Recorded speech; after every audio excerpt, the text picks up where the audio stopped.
pertama kali kan pada mulanya gitu, coba dibuka, itu kan ada terus pada mulanya gitu kan. Ya, pada mulanya langit belum diciptakan, ya, bukan ada hubungannya. Di mana? Apa hubungannya kejadian kitab Kejadian dengan Katolik itu? Apa hubungannya? Kalau Anda ingin gimana? Apa hubungannya dengan Katolik dengan kitab ini, Bang? Itu dulu. Katolik itu sebenarnya mengimani apa yang menjadi kehendak sang sumber. Di mana tolong, di mana kitab ya ini, kitabnya orang Yahudi berbicara tentang munculnya Katolik?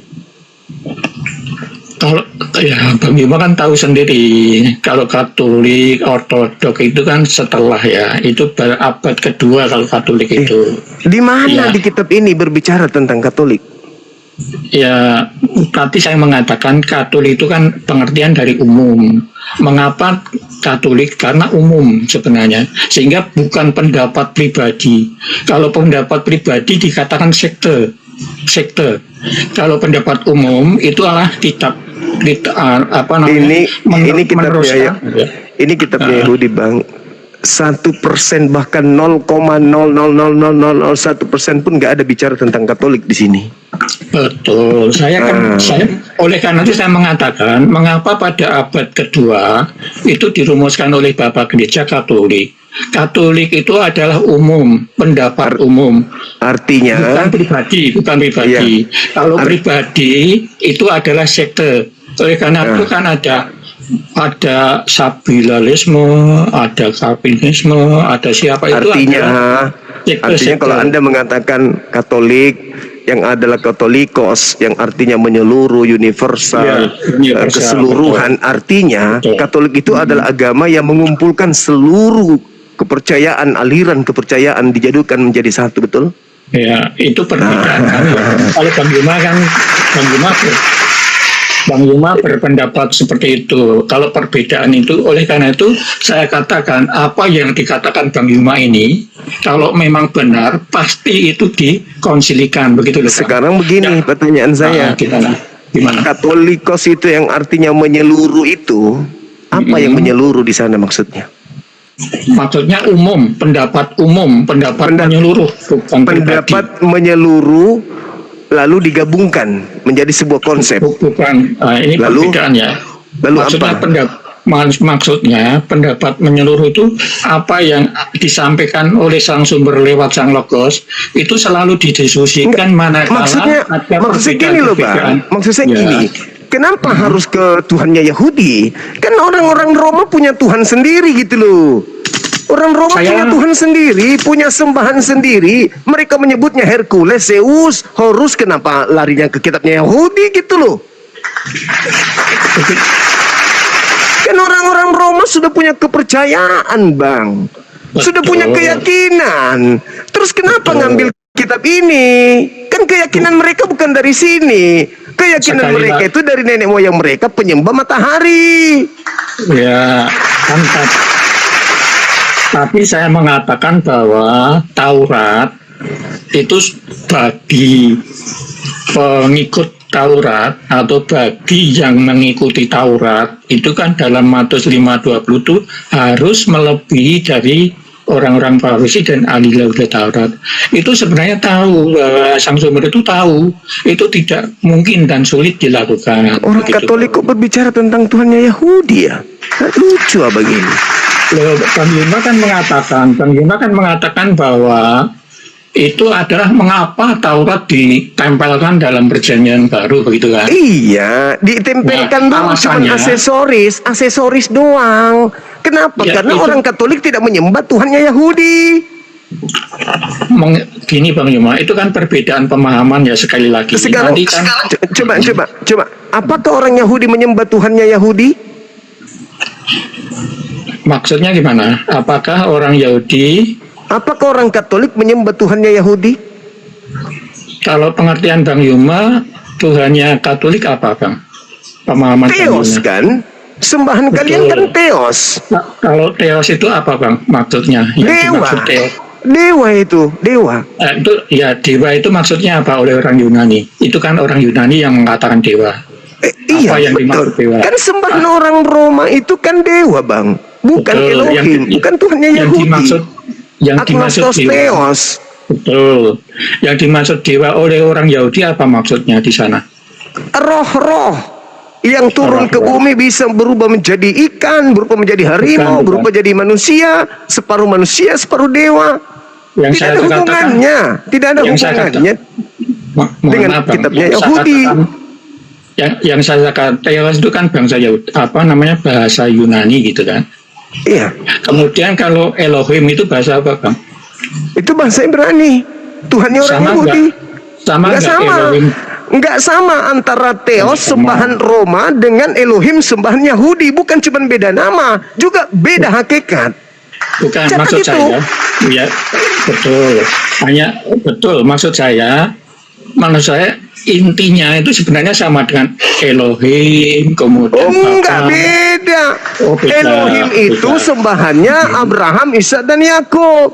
Sedangkan Oke. Theos itu sembahan orang-orang Roma, orang goyim, di luar Ya. daripada keturunan Abraham. Beda. Coba Oke. di mana Kalau kemudian gitu, di mana Tuhan melakukan perjanjian dengan orang-orang di luar daripada Bani Israel, Bani Ismail? Di mana? yang dimaksud Tuhan siapa di situ? Ya Elohim pencipta langit dan bumi, Elohim. bukan Theos. Kalau- Theos dewa. Ya. Kalau Theos Oke. itu, Bang, bisa berubah-ubah. Dia berbentuk roh, bertanduk tujuh, bermata tujuh. Itu Theos. Kalau Elohim, Oke. sembahan Bani Israel dan Bani Ismail, itu beda. Jadi sembahan kalian itu beda. Cuman supaya menutupi sembahan kalian mengambil kitabnya Yahudi, lalu menempelkan Oke. dengan surat-surat orang-orang Roma Yunani. Oke, Ini cuma alat doang untuk menutupi Iya. sembahan kalian. sekali lagi ya Bang Yuma, kita kan maksud saya hanya perbedaan pemahaman begitu Bang Yuma ya. Bukan Karena perbedaan pemahaman, memang beda oknum Tuhan Anda dengan orang Yahudi. Hakikatnya yang beda, Abang. Di sana dikatakan, kalau bangsa Yahudi kan dikatakan ehad gitu kan Bang Yuma. Apa pengertian ehad, Bang? Ehad itu satu tunggal. Sedangkan itu ya. dewa-dewa kalian itu rame, banyak. Contoh Filipi Wahyu 5 nomor 6. Itu sembahan kalian tuh. Binatang bertanduk tujuh, bermata tujuh, yang turun ke bumi. Itu sembahan, saudara. Oke. Kalau menurut Bang Yuma, doa orang Katolik atau Kristen yang khususnya Trinitas itu bagaimana? Ya doa yang sering kalian banyak, doa Bapa kami itulah yang kalian sering. bukan maksud saya awal sebelum doa kita harus mengucap apa itu? Puji syukur kan? Bukan. Ya mana saya tahu, itu bukan agama saya. Kok Oke. jadinya saya yang diinterogasi? Anda jelaskan Oke. agama Anda yang nyembah kepada Oke, dewa-dewa. oleh karena itu mengapa saya berbeda dengan Bang Yuma? Kang Bang Yuma mengatakan dewa-dewa. Pada Ya, memang dewa-dewa sebenarnya. pada awal doa orang yang Trinitas itu dalam nama Bapa itu kebado, Putra itu perut, Roh Kudus pundak kiri dan kanan. Itu Orang artinya Yahudi apa? gitu enggak? Orang Yahudi gitu enggak? Itu kan saya dikatakan kami orang Katolik. Yahudi kan Iya, yang makanya kedua. Katolik itu beda Tuhannya dengan orang Yahudi. Yang dimaksud orang Yahudi Katolik atau orang yang beragama Yahudi. Orang Yahudi Bani Israel keturunan daripada Nabi kami, Nabi Betul. Abraham, itu Betul. tidak beragama Katolik. Katolik itu agama asing di luar Ada daripada tidak. keturunan Abraham. Sekarang Betul. begini, Bang. Siapa keturunan Abraham yang mengajarkan agama Katolik itu? Kan sudah saya katakan tadi, kalau Katolik itu kan adanya pada abad kedua. Nah, Mengapa nggak ada yang Katolik? ngajarin. Nggak ada Mengapa Katolik? dari Kan saya keturunan, tidak ada saya dari sudah- keturunan Nabi Ibrahim, Abraham yang mengajarkan agama Katolik itu. Nggak ada. Itu agama kekaisaran, agama penguasa kala itu. Penguasa Oke. yang menggantikan sembahan-sembahan mereka. Contoh, Itu- ketika Paulus di Athena, Bang, sabar dulu. Ketika Paulus di Athena, Paulus ini kemudian mengajarkan orang-orang Athena untuk menyembah dewa-dewa mereka dalam nama Yesus. Coba Anda baca di Kisah Para Rasul 17 nomor 21, 22, 23. Anda baca di situ. Kalau Bagaimana- pemahaman, ya, kalau pemahaman Bang Yuma, Konstantinus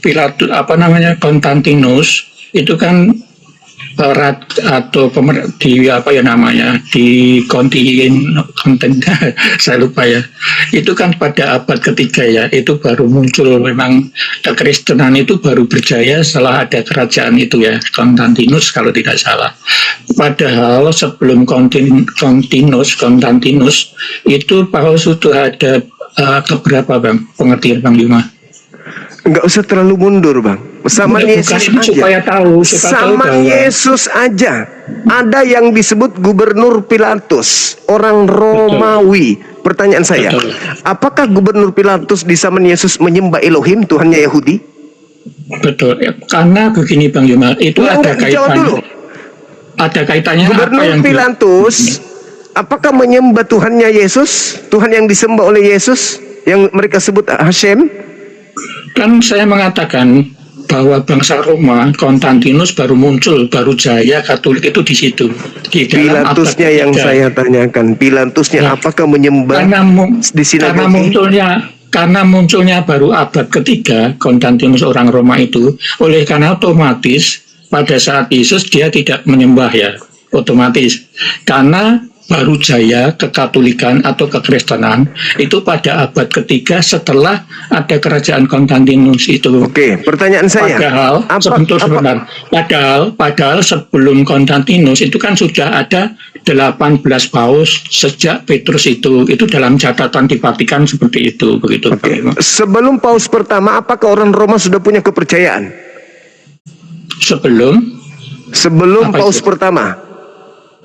Sebelum paus pertama, ya barangkali sudah ya. Kok barangkali sudah? Apa nama kepercayaan mereka? Apa sembahan mereka? Saya tidak tahu, saya tidak Apa sembahan mereka? Apa sembahan mereka orang-orang Roma ini? Sebelum ada agama Katolik. Kan Roma itu baru muncul di abad ketiga kan Bang? Iya, nenek moyang mereka, maksud saya orang-orang mereka ini kan sudah ada. Herodes sudah ada. Mereka kan sudah punya kepercayaan, sudah ada keyakinan mereka. Sembahan mereka itu dewa-dewa. Itu sudah mereka sembah dari sejak dulu. Makanya disebut oleh Bani Israel, mereka adalah penyembah agnostos theos, dewa yang tidak dikenal. Ya, makanya Tuhan Elohim selalu mengatakan ilah-ilah lain. Iya, saya kan mengatakan tadi, Bang Yuma kan mengatakan itu datangnya dari setelah ada pemerintahan Roma itu. Padahal pemerintahan Roma pada saat itu yang baru percaya ada Konstantinus itu. Sehingga diadakan konsili pertama pada saat kerajaan itu. Maka diputuskanlah Yesus menjadi Tuhan, dewa bagi mereka. Ya, padahal sebelum itu dalam catatan Vatikan sudah ada 18 paus. Yang paus pertama Petrus ditunjuk oleh Gusti Yesus di dalam prakarya itu. Itu. Paus pertama Petrus. Iya, namanya Petrus, tapi bukan orangnya, beda. Sekarang ketika saudara mengatakan bahwa paus pertama, apakah paus pertama ini mengajarkan menyembah kepada Elohim, Tuhan Yahudi? Paus pertama otomatis ya Bang. Kalau kami kan Trinitas ya Bang, sehingga tetap kalau Trinitas itu bukan Tuhannya Yahudi. Tuhannya Yahudi bukan Trinitas, Pak. Shema Israel Adonai Eloheinu Adonai Ahad. Tidak ada Trinitas di Tuhannya Yahudi. Berarti yang Anda maksud itu mungkin Trimurti. Jangan-jangan Trimurti kali, dewanya orang India mungkin. Sekali lagi, apa yang diucapkan Bang Yuma itu harus dikonsilikan karena ada otoritas tertinggi. Kebenarannya apa yang disampaikan Bang Yuma itu harus didiskusikan. Silakan konsili lagi. Ya, karena Bang Yuma berpendapat bahwa nabi-nabi palsu itu adalah semua perjanjian yang baru memasukkan pengajaran baru di sini. Itu pengajaran palsu. Betul sekali. Atau pengajar palsu tidak apa-apa. Ya, memang itu fakta. Yang memasukkan yang memasukkan ajaran baru di kitabnya Yahudi kan kalian, bukan siapa-siapa, bukan Hindu, bukan Buddha, bukan Islam, tapi kalian Katolik yang memasukkan pengajaran baru di kitabnya orang. Betul, tetapi kan perlu dipahami mengapa dalam Perjanjian Lama itu Taurat, dalam Perjanjian Baru adalah kabar baik. Itu juga perlu dipahami secara teologi. Sekarang dari mana polanya kitabnya Yahudi bisa masuk di agama Katolik? Bukan ke Katolik ya Bang, karena awal mula kan kita hanya menuruti apa yang jadi perintah Gusti Yesus lewat para murid itu sekali. Itu setelah Anda membaca kitab yang sudah masuk ke dalam kitabnya orang Yahudi, Perjanjian Baru. Yang saya tanya, di mana dasar pijakannya kitab ini bisa masuk ke dalam agama di luar Yahudi? Saya tadi kan sudah mengatakan kalau Bang Yuma memahami itu adalah rumusan dari para bapak-bapak gereja. Itu jawabannya, berarti bukan dari Yahudi, bukan dari Tuhan Elohim, tetapi orang-orang Yahudi mengambil terjemahan kitabnya Yahudi. Ya, Bang Yuma, kalian mengambil terjemahan kitabnya orang agama lain, kan gitu. Bang Yuma tahu tidak mengapa Perjanjian Lama, Perjanjian Baru dijadikan satu? Mengapa itu? Ya, untuk memberikan legalitas dewa-dewanya Roma. Mengapa Bang Yuma tetap kekeh? Dasarnya apa bahwa itu dewa-dewa dari Roma? Padahal karena Tuhannya Yahudi tidak pernah jadi manusia, tidak pernah jadi Yesus. Yesus mengajarkan dirinya utusan dari Tuhannya Yahudi, bukan Tuhannya Yahudi yang menjadi manusia nembus dosa. Itu kan ajaran kalian, dewa Molok itu, dewa Molok. Mempersembahkan anak manusia kepada dewa, itu kan ajaran dewa Molok. Ya, mengapa Bang Yuma mengatakan ajaran kami adalah dewa Molok? Mengapa? Dasarnya apa? Dasarnya Ulangan 18 nomor 21, Tuhan marah kalau ada yang mempersembahkan manusia kepada dewa Molok. Tuhan tidak mau darah manusia. Bukankah itu Perjanjian Lama? Ya iya, makanya kitabnya orang Yahudi jangan dinodai dengan ini, jangan dinodai. Ini Betul. kitabnya orang Yahudi harus murni tauhid. Jangan kau masukkan ajaran ini. Ini bahaya, ini membinasakan, ini ajaran sesuai dengan 2 Petrus 2. Iya, itu kan sekali lagi kita kan perlu pendapat umum ya, bukan pendapat jadi pendapat umum. Ini pendapat ini, Bang. Ini pendapat ini yang kita pakai. Betul. Itu kan sudah bukan pendapat umum. Pendapat ini dong. Pendapat Yesus dong yang kita pakai. Sekali lagi itu kan sudah dirumuskan, sudah dikumpulkan, sudah dipilah-pilah oleh bapak-bapak gereja. Nggak ada urusan kita dengan bapak-bapak gereja, nggak ada urusan. Mereka bukan nabi, mereka bukan rasul, mereka bukan orang Yahudi, mereka bukan rabi-rabi.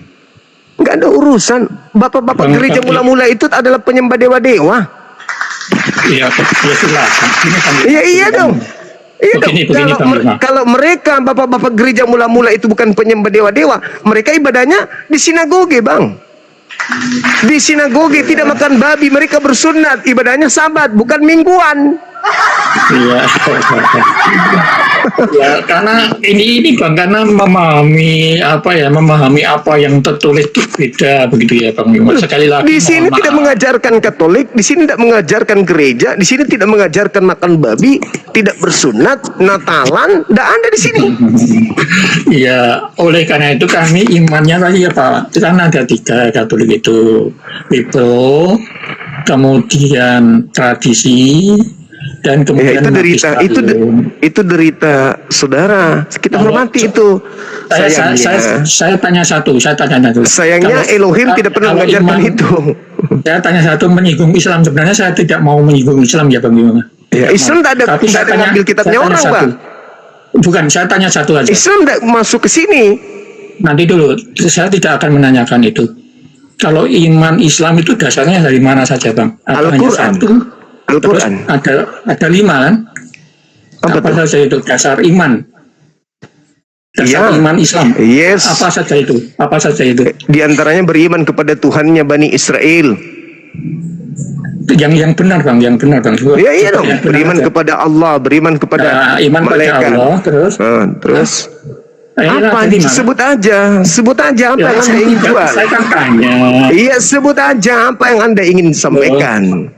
Apa itu? Saya kan tanya, iman orang Islam itu kan ada 5. Ya, Saya diantaranya tanya, apa beriman saja kepada itu? kitab-kitab. Ya, terus? Apalagi yang Anda tahu? Ya, saya tidak tahu. Ya Saya udah, tidak nggak tahu usah ada 5. tanya kalau kau nggak tahu. Nah, ini begini Bang Yuma. Kalau Katolik kan ada 3, ya kan tadi. Kami tetap mengimani 3 ini Bang. Kalau Islam kan mengimani 5 iman Islam. Itu. 5 gitu. Nggak ada hubungannya, Abang. Nggak ada hubungannya. Ya. Sekarang begini. Kalau Anda mengatakan tentang Katolik dan Islam ada Nabi Muhammad. Katolik ada siapa? Kena kan? Saya tidak Katolik mau, ada siapa?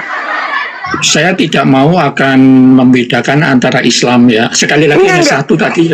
Kalau rukun iman kami itu, iman kami berlandaskan kepada Nabi Muhammad sebagai yang mengajarkan tersebut. Nah sekarang kalau Katolik siapa yang ngajarin kalian?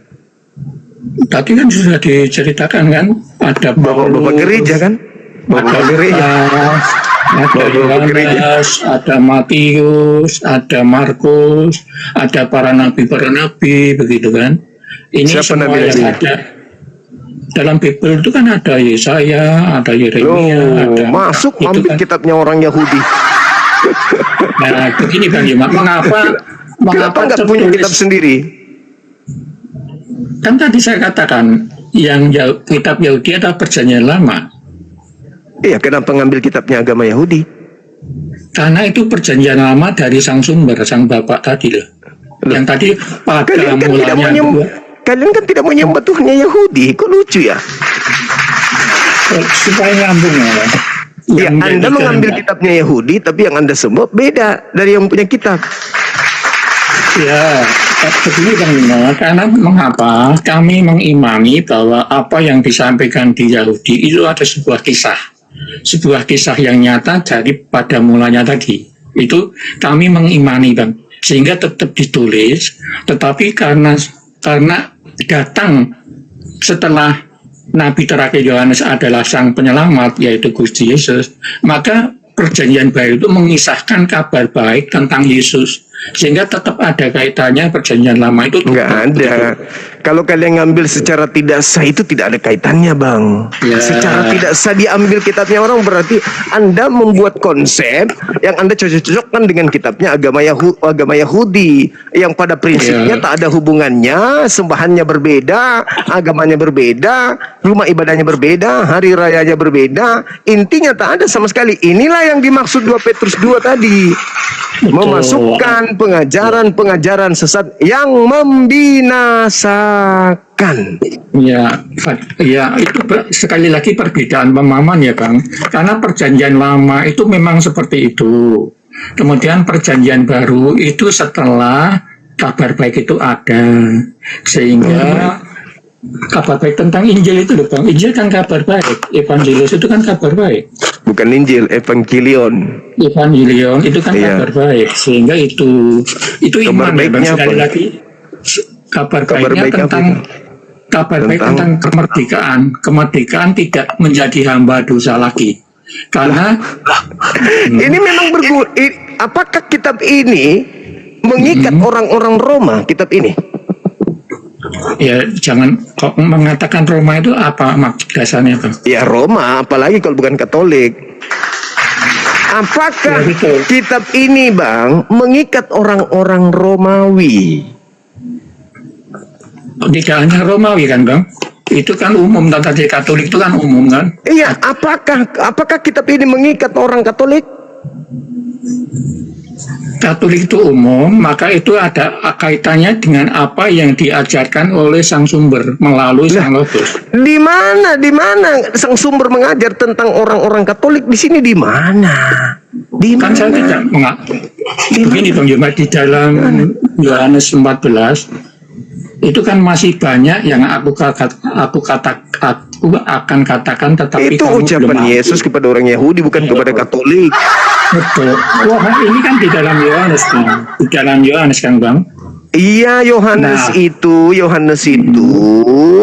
adalah wartawan yang mengumpulkan cerita-cerita tentang Yesus dengan keyahudiannya.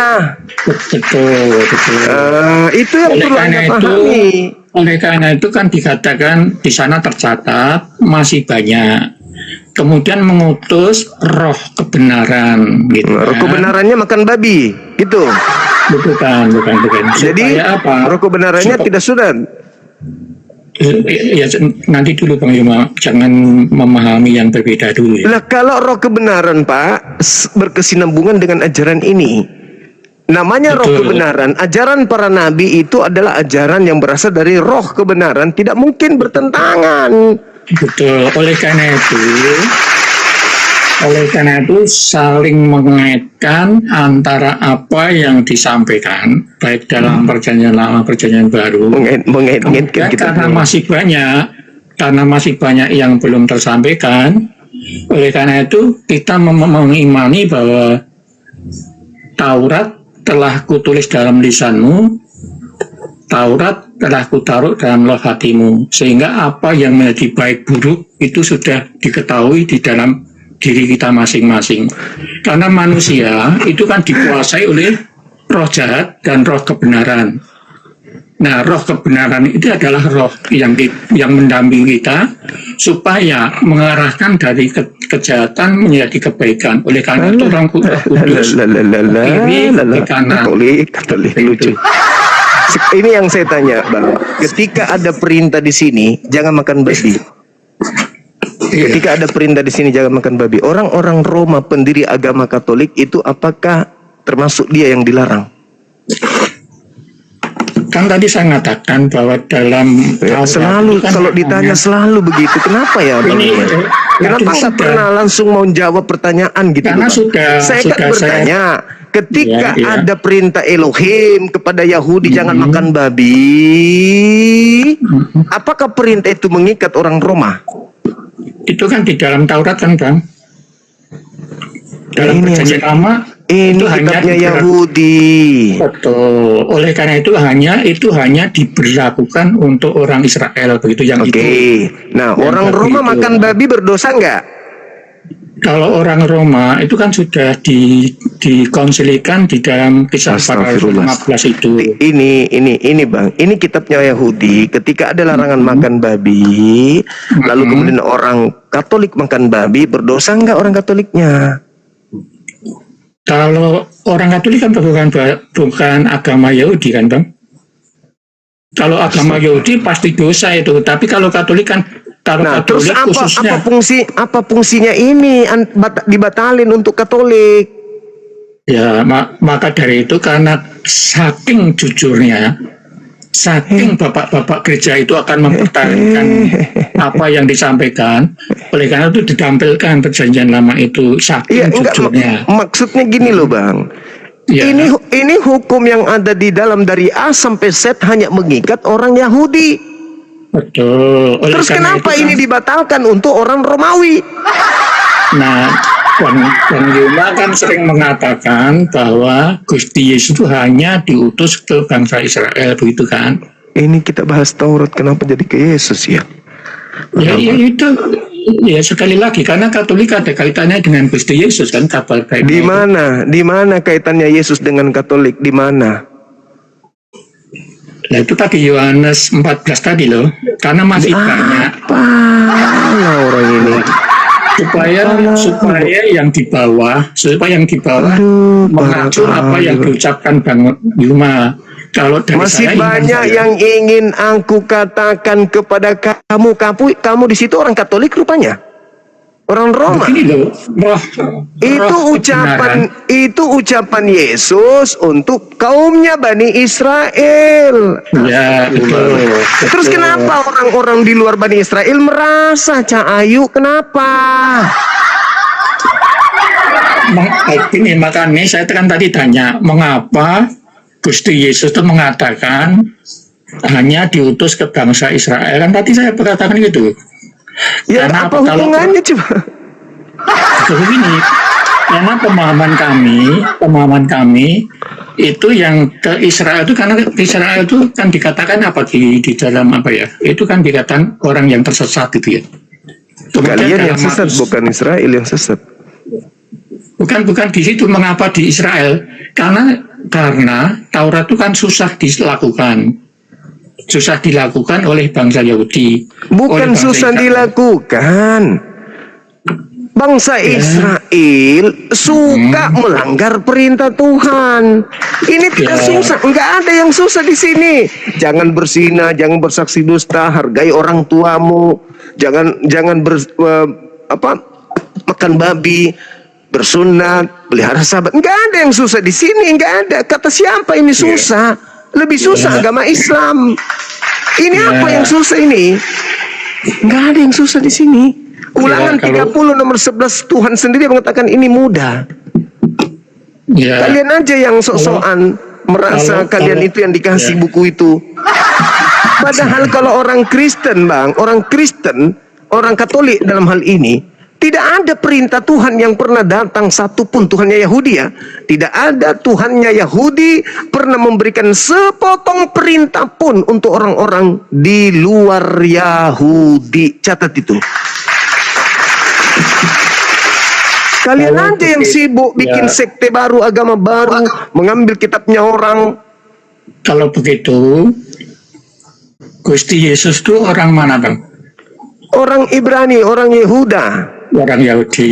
Murid-muridnya orang mana, Bang? Orang Yahudi yang dipesan jangan ke bangsa lain. Kedatangan keselamatan itu datang dari mana, Bang? Keselamatan datang dari pencipta langit dan bumi kepada bangsa Israel. Bukan kalau dalam Alkitab. Iya, keselamatan itu dari Yahudi. Ya, keselamatan datang dari bangsa Yahudi. Terus, oleh karena itu, karena begitu besar kasih Allah akan dunia ini, sehingga ia mengaruniakan anaknya yang tunggal, supaya setiap orang yang percaya padanya tidak binasa, melainkan memperoleh hidup yang kekal. Begitu, Kang. Itu ucapan untuk siapa ucapan itu? Iya, yang percaya, Bang. Kalau yang tidak percaya, itu ucapan setiap orang Bani Israel, bukan setiap manusia. Itu setiap orang yang dimaksud di sana, setiap Bani Israel. Alamak. Ya, saya kan mengatakan tadi, keselamatan itu kan datangnya dari bangsa Yahudi. Iya kan, memang mereka yang bangsa pilihan. Tidak pernah tidak ada di antara mereka yang diperintahkan oleh Tuhan mereka untuk mengajarkan ajaran Elohim kepada bangsa lain. Mana? Mana? Memang ada seperti itu. Tetapi bangsa Yahudi itu mengapa dikatakan bangsa yang sulung, Bang?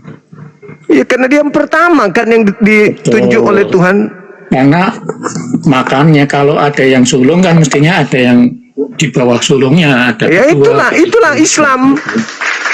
Ya, kenapa muncul Katolik di tengah-tengahnya? Katoliknya dari mana? Siapa nabi yang mengajarkan Katolik? Siapa nabi mana? Kan hanya konsili-konsili doang kan Katolik itu, betul? Iya dong. Benar nggak? Katolik itu berdiri di atas konsili kan? Benar nggak? Iya dong. Karena Bang Yuma kan tidak mempercayai atau mengimani adanya paus yang sampai saat ini 267 itu. Ya, siapa yang mengutus paus itu? Siapa yang ngutus? Ya, yang ngutus siapa? Saya tadi kan mengatakan iman Katolik dasarnya ada 3 tadi: magisterium, tradisi, dan Alkitab. Nah itu berarti cuma klaim saja, nggak ada Tuhannya Yahudi mengajarkan atau memberi petunjuk untuk menjadi Katolik, nggak ada. Di sini nggak ada, Yesus tidak ada, kecuali konsili-konsili yang Anda sebutkan tadi. Atau begini, kalau tidak ada, coba Bang, Bapak gereja merumuskan Trinitas, itu dasarnya dalam Alkitab ada enggak? Enggak ada. Bapa, Putra, dan Roh Kudus ada enggak ada dasarnya.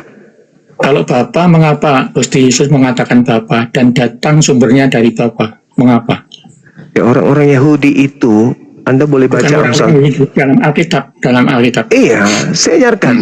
Di dalam Betul. kitabnya mereka, Amsal 3 nomor 11 nomor 12. Itu perjanjian lama, Bang. Yang baru, Bang. Kalau yang lama masih tetap, ya. Yang baru, Bang. Yang baru itu kan bukan firman Tuhan, itu kan cuma catatan-catatan wartawan. Betul. Mengapa dikatakan catatan-catatan wartawan? Mengapa? Karena apa? Karena pewarta yang mengumpulkan berita-berita, bukan wahyu. Betul. Yang dikumpulkan tentang beritanya siapa? Tentang Yesus mengajar. Betul. Nah, terus apa masalahnya? Betul. Kalau Yesus itu, kalau menurut Yohanes 1:14 apa itu? Firman Tuhan yang mengatakan, Betul. aku Oleh hendak. Tunggu Iya. dulu, Anda sebagai Katolik harus mendudukkan perkara itu dengan jelas. Kenapa dikatakan firman menjadi manusia? Bukan berarti perkataan jadi manusia, tetapi dia adalah firman berjalan. Betul. Bukan buku dia itu, tapi dia adalah buku yang Ya. berjalan. Sama kalau di Islam itu sebagai hafiz Quran. Yesus itu hafiz Injil, penghafal Injil. Dia itu Injil berjalan, makanya dikatakan firman berjalan. Apa buktinya? Anda coba lihat di dalam Yohanes 14 nomor 24. Apa yang kau dengar dari aku bukan dari aku, tetapi dari Bapa yang mengutus aku. Yohanes 12 nomor 49. Apa yang aku katakan adalah apa yang diperintahkan Bapa untuk aku katakan dan aku kerjakan. Anda baca kemudian Yohanes 4 nomor 34. Pekerjaanku, makananku adalah melakukan pekerjaan yang dilakukan, yang diperintahkan oleh Bapa. Berarti Yesus itu adalah firman hidup, firman berjalan, firman yang menjadi daging. Ide Tuhan yang menjadi daging. Artinya bahwa Yesus itu adalah wakil Tuhan untuk berkata-kata.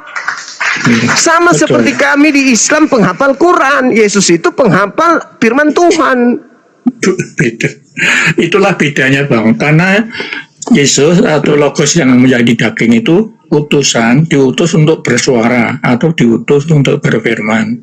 Karena kemarin kan sudah kita diskusikan. Karena sang sumber itu tidak bisa didengarkan sang sumber. Kemarin sudah didiskusikan. Makanya Yesus itu turun ke bumi untuk menyampaikan kehendak sang Bapa.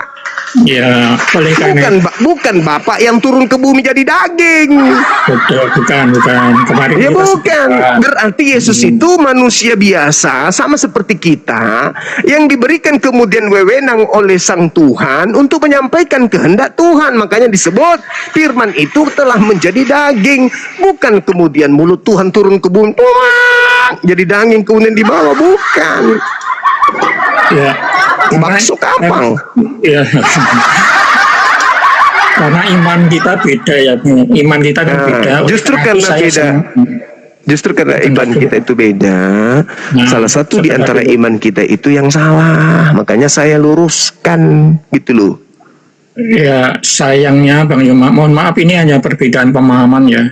Saya tetap berpendapat atau tetap berkepribadian berpendapat bahwa kalau ada pendapat yang berbeda, kami tetap mempercayai bahwa adanya otoritas tertinggi, begitu Bang Yuma. Sehingga apa yang dikatakan Bang Yuma, di samping kami membaca ulang apa yang ada dalam Bible itu, apa benar yang dikatakan Bang Yuma itu, yang bangkit dari kubur itu benar iblis, itu tetap saya baca ulang, kemudian saya tanya pada ahli-ahli, itu ternyata beda, sehingga kami tetap mempercayai bahwa yang bangkit itu betul-betul anak manusia dan anak ilahi, begitu Bang Yuma. Anak ilahi, maksudnya ilahi beranak gitu. Kemarin kan sudah disebutkan dia itu Logos atau firmannya Allah itu yang menjadi daging kan. Tadi sudah Bang Yuma kan sudah mengatakan. Sampai-sampai Anda mengatakan ini. Ya, itu kemarin Bang Yuma kan itu gila saya mengatakan itu yang kemarin. Tetapi Logos sang sumber itu karena tidak bisa berkata kan begitu, kecuali anak yang mendengar gitu. Nah itu makanya seperti dia sama seperti Musa. Kalau apa bedanya Musa dengan Yesus? Kalau Musa itu ciptaan, kalau Yesus itu perantaraan penciptaan. Oh, Itu Yesus sudah bukan didiskusikan, ciptaan. Pak. Yesus bukan Yesus ciptaan. perantaraan penciptaan karena Yesus dia bukan logos, ciptaan. karena dia logos yang menjadi dagingan. Itu Yesus katanya bukan seperti itu ya, ciptaan. Bang. Yesus bukan Yesus ciptaan. adalah perantaraan penciptaan atau firman Allah itu sendiri. Begitu. Kalau Bang Yuma tadi mengatakan firman yang berjalan, begitu. Mohon maaf, ini perbedaan pemahaman ya Bang, sehingga Oke. kita perlu Ketika Tuhan menciptakan matahari, firman di situ apa? Yang mengatakan menjadi matahari itu bukan dari sang sumber, Bang, tapi dari logosnya sang sumber, Bang. Karena dia perantara, sejak awal itu perantara firman, perantara untuk mengucapkan dari sang sumber.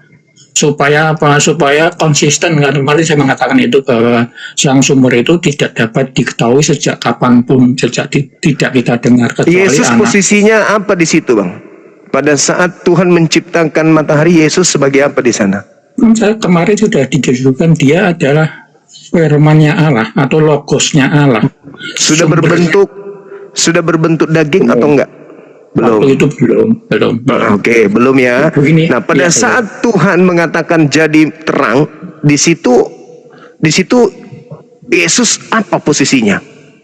Ya tetap logosnya atau firman Allahnya itu, karena apa?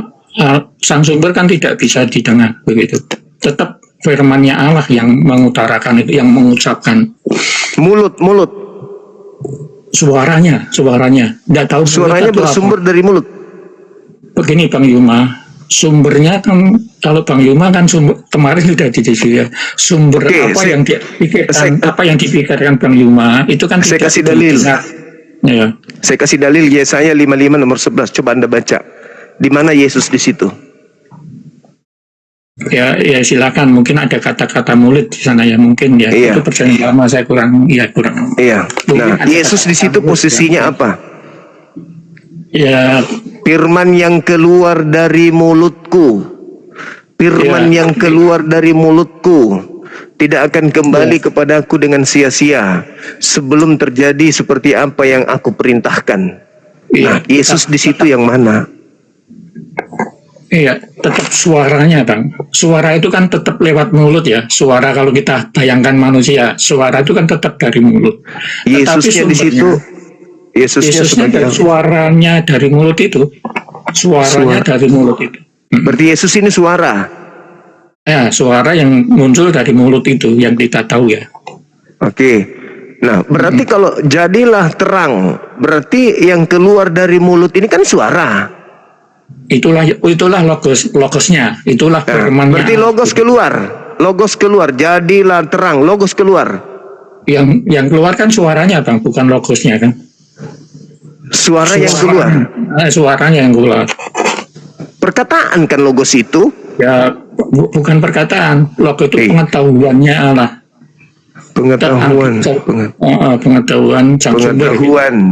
Pengetahuan Tuhan jadilah terang. Jadi yang menjadi terang jadi matahari. Ya, itu memang mengutus, kan sang sumber mengutus untuk menjadi matahari, mengutus untuk menjadi terang, begitu kan? Karena itu mengutus untuk menjadi bumi, mengutus untuk menjadi gunung, mengutus untuk menjadi laut. Terus Yesus di situ ketika diutus jadi daging, bedanya dengan tadi apa? Bedanya, dia kan diberi kuasa baik di dunia maupun di surga, Bang, untuk menyuarakan apa yang menjadi kehendak sang sumber. Yesus pernah mengatakan itu? Itu dalam Matius 28 berapa? Oh ya, ini beda itu. Beda. Ya, kalau Matius 28 itu orang yang keluar dari kubur, beda lagi. Oke, kalau begitu dalam Yohanes 17:2, kalau begitu dia kan diberi kuasa semua makhluk hidup kan di situ. Di mana Yesus? Di Yohanes 2. Coba Anda bacakan, Sebelum Yohanes 3 itu kan utusan gitu. Iya, coba. Segala makhluk hidup akan kuberikan padamu, oleh karena itu kamu dapat memberi hidup begitu kalau tidak salah. Memberi hidup kekal. Lah hidup kekal itu adalah gitu. Kurang lebihnya seperti itu. Jadi semua makhluk hidup itu sudah diberikan kuasa pada Tuhan Yesus, Gusti Yesus itu.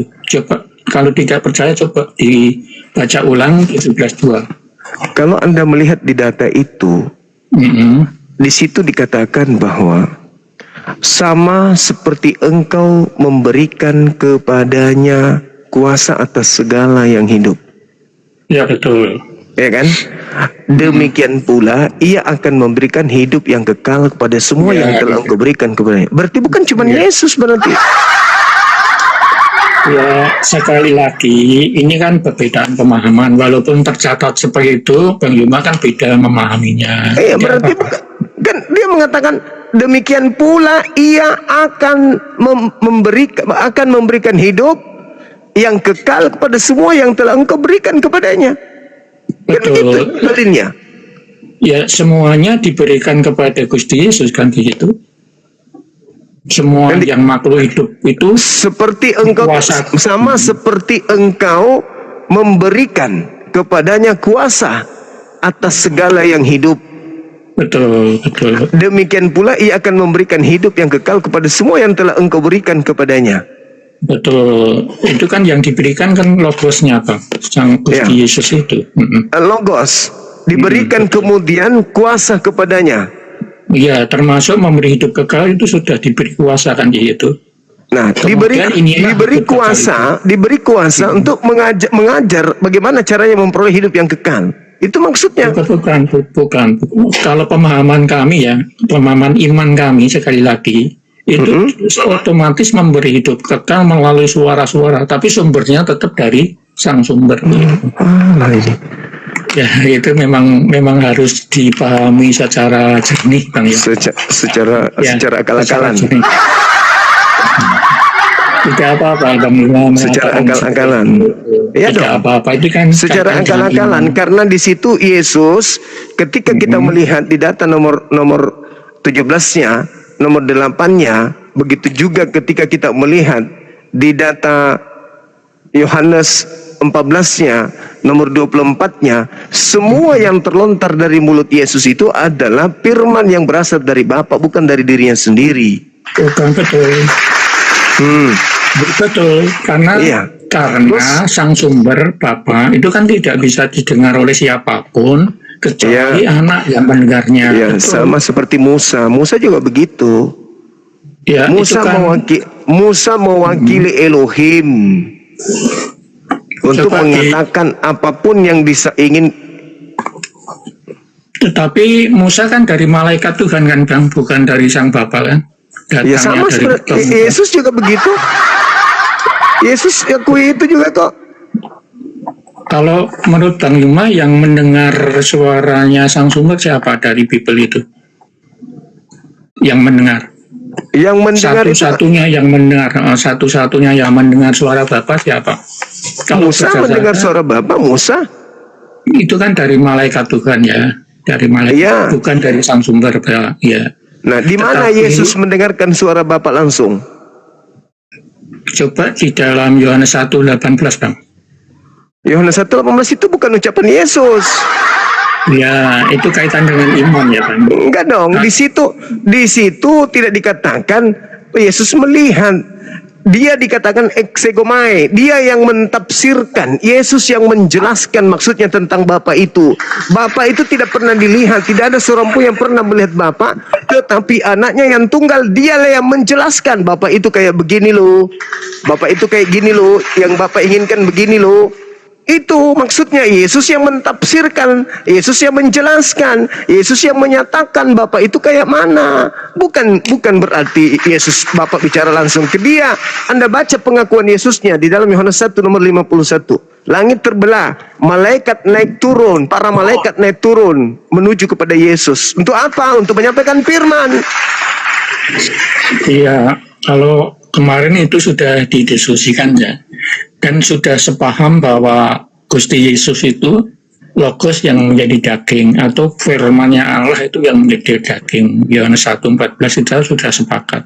Semua Kemudian, yang ada di atas muka bumi ini itu adalah logos yang menjadi kadarnya masing-masing. oke, Mana bukti? kalau Mazmur 33 nomor 9. Yesaya 55 nomor 1, nomor 11. ya, Nah, oke, dan kalau sabar dulu. Dan kalau ya, Anda mengatakan bahwa Yesus itu adalah logosnya Tuhan itu sendiri, coba Anda baca Yohanes 8 nomor 42. Aku datang bukan atas kehendakku. Mana logosnya di situ?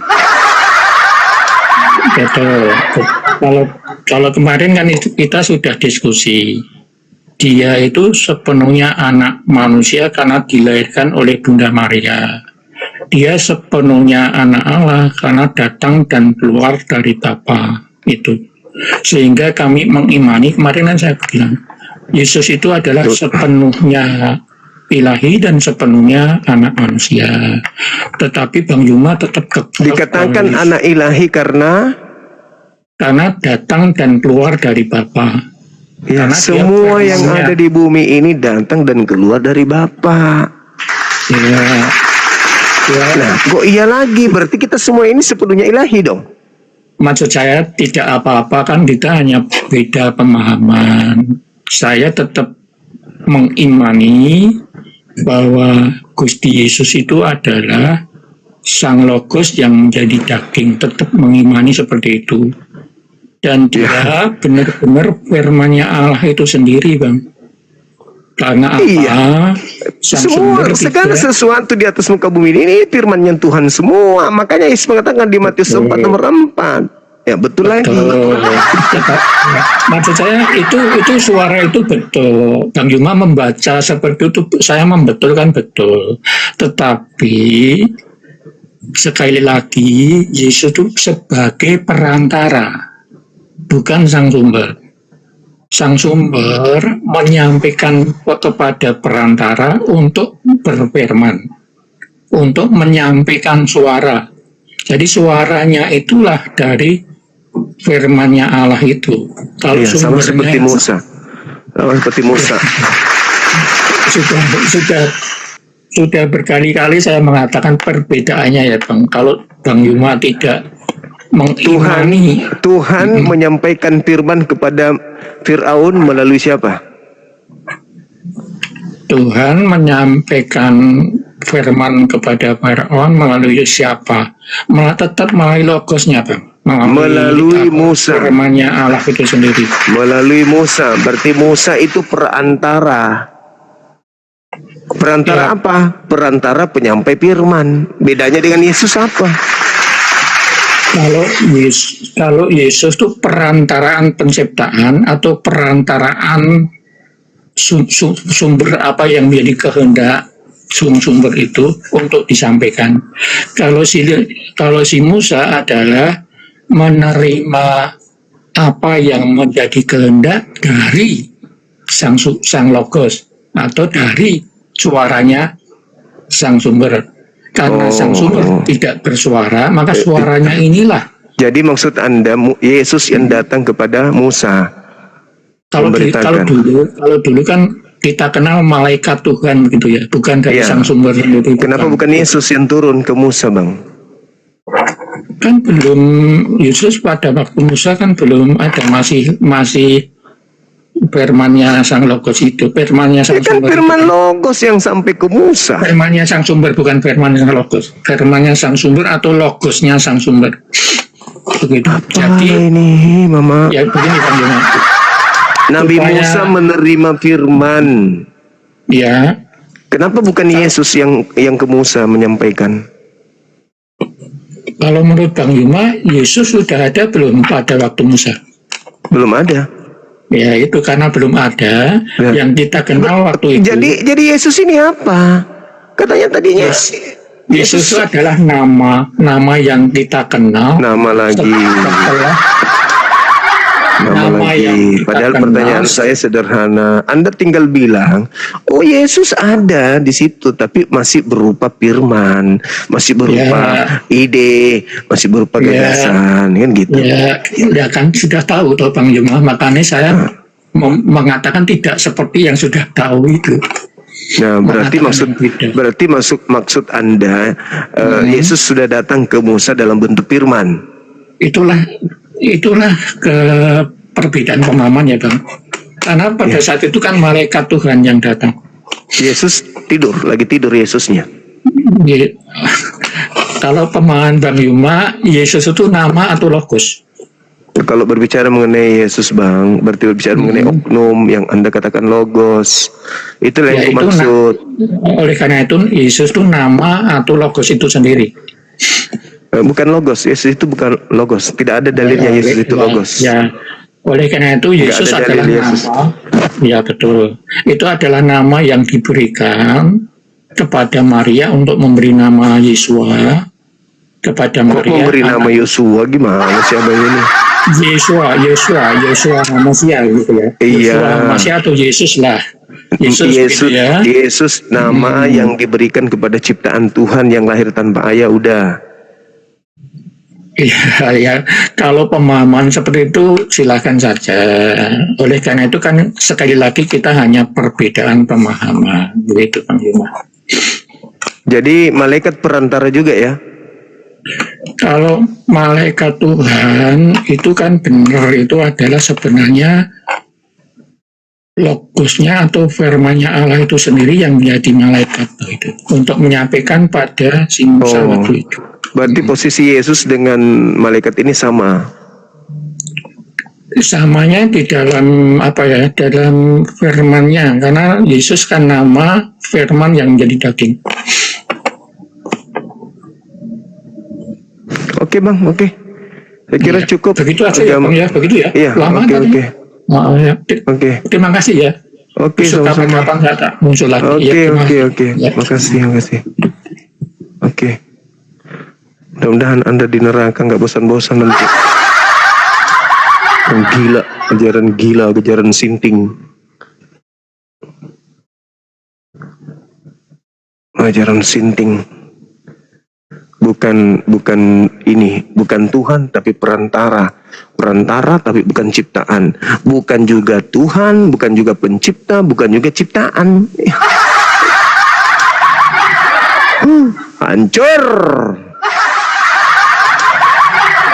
Hancur sudah manusia keturunan Adam kalau ikuti agama kayak gitu. Hancur. Membodohi diri sendiri, menipu diri sendiri. Saking beratnya kebohongannya. Setiap sudah berbohong,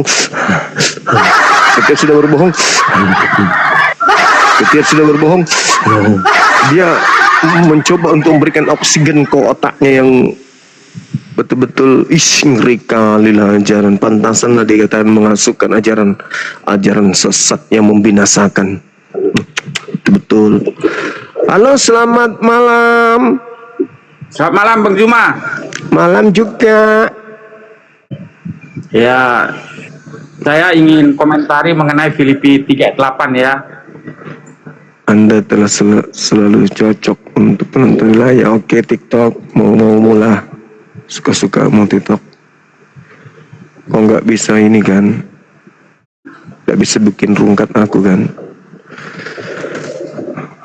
Iya, silakan. Saya ingin mengomentari Filipi 3:8 ya, yang dibilang Bang Zuma itu bahwa itu memang kotoran ya, tinja skubalon. Iya tinja betul. Saya baca dulu ya, dari ayat 5 ya. Siap. Jika ada orang lain menyangka dapat menaruh percaya pada hal lahir ya, aku lebih lagi disunat pada hari ke-8. Dari bangsa Israel, dari suku Benyamin, orang Ibrani asli. Tentang pendirian terhadap hukum Taurat, aku orang Farisi.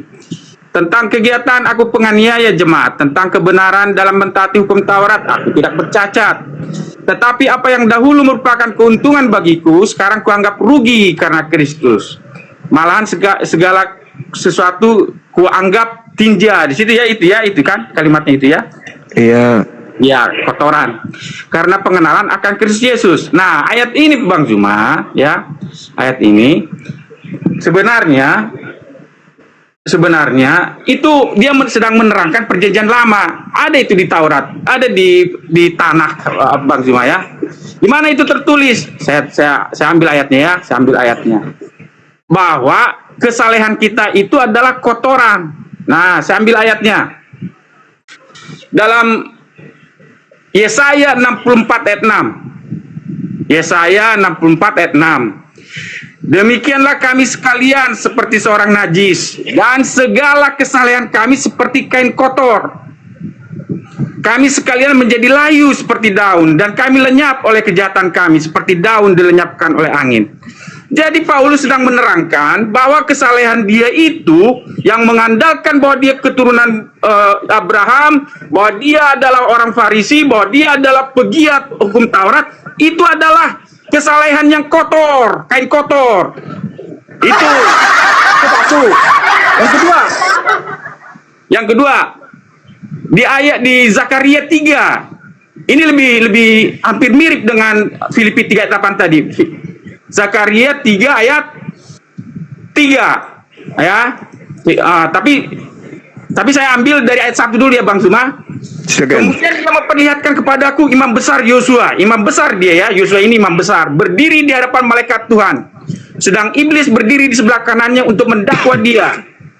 Lalu Yosua ini imam besar. Jadi dia berpakaian kemegahan imam besar. Artinya dia adalah pengantara antara bangsa Israel dengan Yehova Hashem. Lalu berkatalah malaikat Tuhan kepada iblis itu, Tuhan kiranya menghardik engkau, hai iblis. Tuhan yang memilih Yerusalem kiranya menghardik engkau. Bukankah dia ini puntung yang telah ditarik dari api? Adapun di ayat 3 ini menarik, Zuma. Adapun Yosua mengenakan pakaian yang tinja.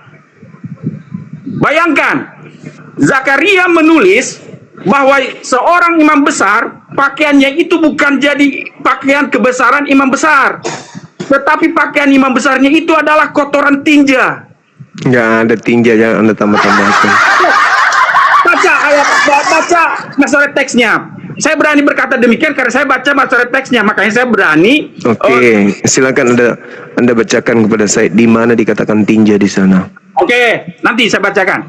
Adapun Yosua mengenakan pakaian yang kotor atau tinja, yang kotor karena tinja, waktu dia berdiri di hadapan malaikat itu, yang memberikan perintah kepada orang-orang yang melayaninya, tanggalkanlah pakaian yang kotor itu, yang tinja itu daripadanya.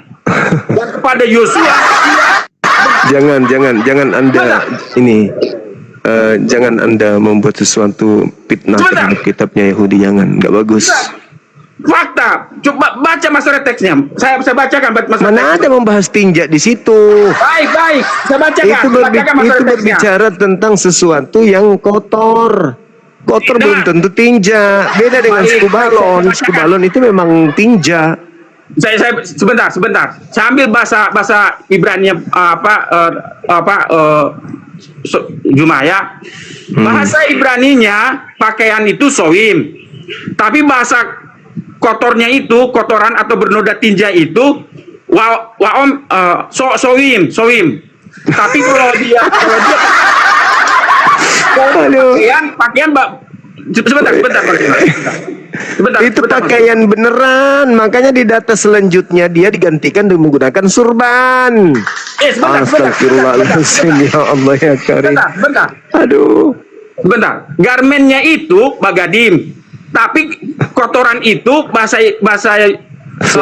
teksnya itu Ibraninya itu sowim. Kotor, bernoda tinja. Kenapa harus ikut tinjanya? Kenapa?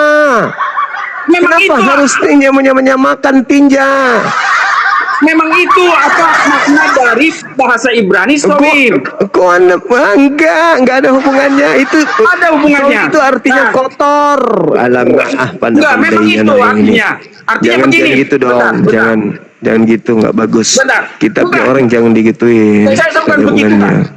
Silakan Anda cek sendiri, silakan. Sini ada berapa orang yang memperhatikan. Ada 5.700 orang. Pasti mereka salah satu dari mereka, atau pasti mereka punya handphone dan mereka akan mencek itu semua kata-kata itu kata per kata. Ada Bible Hub. Nah, itu silakan. Satu. Sebentar. Nah, yang kedua, yang berikutnya. Yang berikutnya adalah di dalam Yesaya 1 ayat 13. Yesaya 1 ayat 13 ya. Yesaya 1:13 saya baca dari ayat 12 dari ayat 11, dari ayat 11. Untuk apa itu korbanmu yang banyak-banyak, firman Tuhan? Aku sudah jemu akan korban-korban bakaran berupa domba jantan, dan akan lemak dan anak lembu gemukan, darah lembu jantan dan domba-domba dan kambing jantan tidak kusukai. Apabila kamu datang untuk menghadap di hadiratku, siapakah yang menuntut itu daripadamu, bahwa kamu menginjak-injak pelataran bait suciku? Ayat 13. Jangan lagi membawa persembahanmu yang tidak sungguh, sebab baunya adalah kejijikan bagiku. Jadi ketika seseorang mengandalkan ritual, ketika seseorang mengandalkan kesalahan pribadinya, ketika seseorang mengandalkan penurutannya kepada hukum Taurat berdasarkan perbuatannya, itu adalah kejijikan bagi Tuhan. Ya, itulah jawaban saya. Terima kasih. Oke, ini kita lihat dulu ya. Iya, silakan. Saya besarkan dulu ini.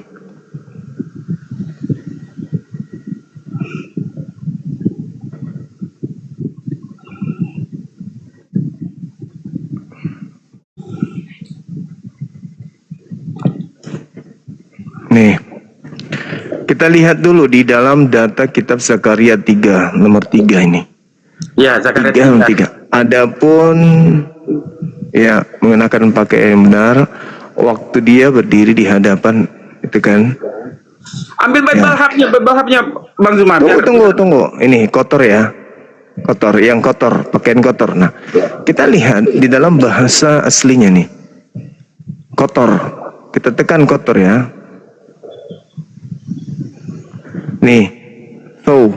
Apa terjemahannya? Mana tinjaknya? Kotor tok. Itu bahasa Inggrisnya filthy itu. Nih, kotoran ini. Itu bahasa Inggrisnya itu nomor 2 itu yang di bawah kotor filthy. Nih. Nah, sekarang kita masuk ke dalam kotoran, benar-benar kotoran, tinja. Keluaran 29, 18. Ini berbicara tinja ini. Filthy itu. Tetapi daging lembu jantan itu kulitnya dan kotorannya, kotoran lembu jantan. Kita klik kotoran. Apa yang diterangkan sana? Kotoran. Nih. Beres.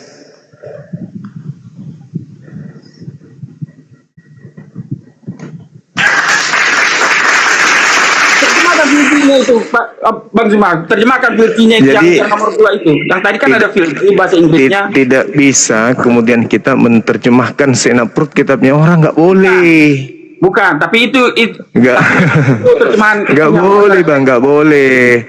Agama orang punya kitab nggak boleh seenaknya kita mau terjemahkan orang punya kitab. Itu bukan kitab kita. Nah, terus ketika berbicara mengenai Zakaria di situ, kitab Zakaria itu tidak menjelaskan tentang adanya penolong yang membantu kemudian orang tersebut. Berbicara tentang Yosua tadi, bahwasanya Yosua ini mendapatkan pengajaran yang lebih daripada pengajaran sebelumnya, sehingga dia mengatakan pengajaran sebelumnya itu adalah tinja. Enggak. Berbeda dengan Paulus. Paulus itu mengatakan bahwa ajaran sebelum Yesus datang, sebelum dia berjumpa dengan sosok Kristus ini, ajaran yang ditaati itu ajaran yang bisa menghidupkan dia, ajaran yang bisa menyelamatkan dirinya, ajaran yang bisa kemudian membuatnya benar di hadapan Tuhan. Tapi begitu bertemu dengan makhluk yang ngaku Kristus, segala sesuatunya dianggapnya tinja. Makanya kalau Anda membaca di dalam Roma berapa itu? Roma 4 nomor 7 kalau nggak salah. Apa yang dikatakan oleh beliau? Dia mengatakan bahwasanya mereka pengikutnya Paulus tidak lagi hidup di bawah hukum Torah. Kenapa tidak hidup lagi di bawah hukum Torah? Karena hukum Taurat itu mendatangkan dosa bagi mereka. Roma 6 nomor 14. Sebab kamu tidak akan dikuasai oleh dosa, karena kamu tidak berada di bawah hukum Taurat. Artinya apa? Kalau kamu hidup di bawah hukum Taurat, kamu akan dikuasai oleh dosa. Supaya kamu tidak dikuasai oleh dosa, maka Taurat itu harus dibatalkan. Tinggalkan itu tinja itu. Jadi Paulus itu menganggap kitabnya orang Yahudi yang adalah firman Tuhan itu sebagai sampah. Itu titik. Sekarang kalau dia bukan pengajar palsu, lalu apa namanya? Firman Tuhan dibilang tinja itu apa? Hanya iblis yang bisa mengatakan itu terhadap firman Tuhan. Lalu saya komen apa, Pak Bang Zuma? Silakan. Nah, yang dimaksud dia tinja itu begini, Bang Zuma. Perhatikan dari ayat 7 ya. Di ayat 5 ya. Di ayat 4b, di ayat 4b. Jika ada orang lain menyangka dapat menaruh percaya pada hal-hal lahiriah. Jadi pada ritual lahiriah yang dimaksud oleh Paulus tinja. Aku lebih lagi disebutkan pada hari ke-8 dari bangsa Israel, dari suku Benyamin, orang Ibrani asli, tentang pendirian terhadap hukum Taurat, aku orang Farisi. Jadi ketaatannya sebagai orang Farisi dianggap sebagai tinja. Dan ayat 6 tentang kegiatan aku penganiaya jemaat, tentang kebenaran dalam mentaati hukum Taurat, aku tidak bercacat. Jadi kesalehannya itulah, keuntungan lahiriahnya itulah yang dianggap tinja.